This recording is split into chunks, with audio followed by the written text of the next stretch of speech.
Miranda was a little ahead as all four girls pushed on through the dogwoods, with Edith trudging in the rear.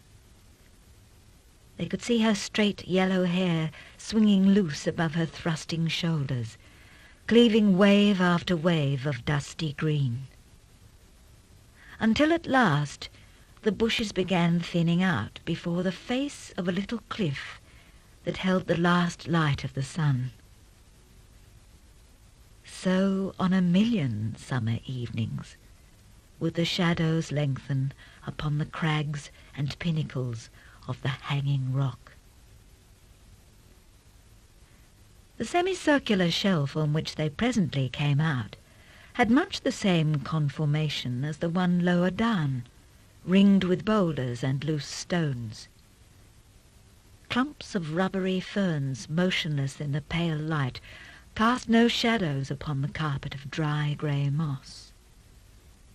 The plain below was just visible, infinitely vague and distant. Peering down between the boulders, Irma could see the glint of water and tiny figures coming and going through drifts of rosy smoke or mist. "Whatever can those people be doing down there like a lot of ants?" Marion looked out over her shoulder. A surprising number of human beings are without purpose, although it's probable, of course, that they are performing some necessary function unknown to themselves. Irma was in no mood for one of Marion's lectures. The ants and their business were dismissed without further comment. Although Irma was aware, for a little while, of a rather curious sound coming up from the plain, like the beating of far-off drums. Miranda was the first to see the monolith rising up ahead, a single outcrop of pockmarked stone, something like a monstrous egg, perched above a precipitous drop to the plain. Marion, who had immediately produced a pencil and notebook, tossed them into the ferns and yawned.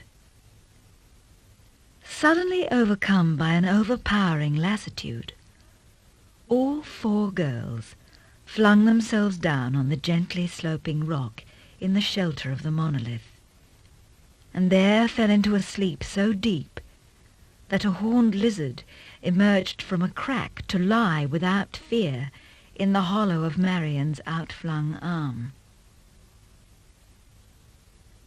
A procession of queer-looking beetles in bronze armour were making a leisurely crossing of Miranda's ankle when she awoke and watched them hurrying to safety under some loose bark. In the colourless twilight, every detail stood out, clearly defined and separate. A huge, untidy nest wedged in the fork of a stunted tree, its every twig and feather intricately laced and woven by tireless beak and claw. Everything, if only you could see it clearly enough, is beautiful and complete. The ragged nest, Marion's torn muslin skirts fluted like a nautilus shell, Irma's ringlets framing her face in exquisite wiry spirals. Even Edith, flushed and childishly vulnerable in sleep. She awoke, whimpering and rubbing red-rimmed eyes. "Where am I? Oh, Miranda, I feel awful." The others were wide awake now and on their feet.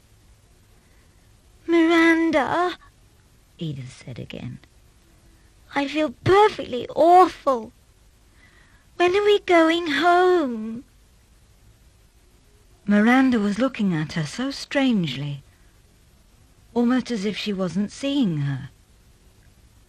When Edith repeated the question more loudly, she simply turned her back and began walking away up the rise, the other two following a little way behind.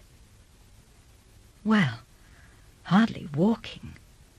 Sliding over the stones on their bare feet, as if they were on a drawing-room carpet, Edith thought, instead of those nasty old stones. "Miranda!" she called again. "Miranda!" In the breathless silence, her voice seemed to belong to somebody else, a long way off, a harsh little croak fading out amongst the rocky walls. "Come back, all of you! Don't go up there! Come back!" She felt herself choking and tore at her frilled lace collar. "Miranda!" A strangled cry came out as a whisper. To her horror, all three girls were fast moving out of sight behind the monolith. "Miranda! Come back!" She took a few unsteady steps towards the rise and saw the last of a white sleeve parting the bushes ahead. "Miranda!" There was no answering voice. The awful silence closed in, and Edith began, quite loudly now, to scream. If her terrified cries had been heard by anyone but a wallaby squatting in a clump of bracken a few feet away, the picnic at Hanging Rock might yet have been just another picnic on a summer's day. Nobody did hear them.